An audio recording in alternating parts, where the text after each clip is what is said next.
ఆలయంలో ఇచ్చిన పువ్వులు పొరపాటున కూడా ఈ పని చేయకండి.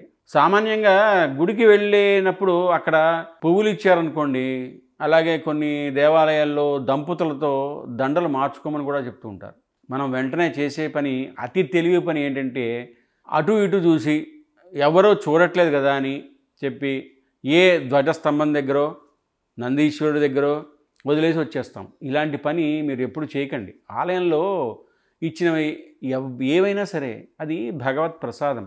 అది నిర్లక్ష్యం చేశామనుకోండి, మన జీవితంలో మన హోదా, మన పలుకుబడి, మన ఉద్యోగం, డబ్బు అన్నీ భగవత్ ప్రసాదమే కదా. అప్పుడు ఆ ప్రసాదాన్ని కూడా తృణీకరించినట్టే అవుతుంది కదా.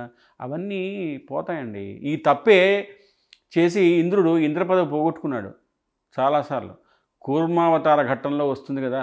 అందుకనే ఇలాంటి తప్పులు ఎప్పుడూ చేయకండి. పువ్వులు చక్కగా ఇంటికి తెచ్చుకోండి, లేదా శివాలయంలో అయితే చండీశ్వరుడికి చూపించి ఒక్కసారి ఇంటికి తెచ్చుకోండి. ఆ తర్వాత మీ పూజా మందిరంలో ఒక చోట పెట్టి ఆ మరుసటి రోజు నిర్మాల్యంతో పాటు తీసేయండి.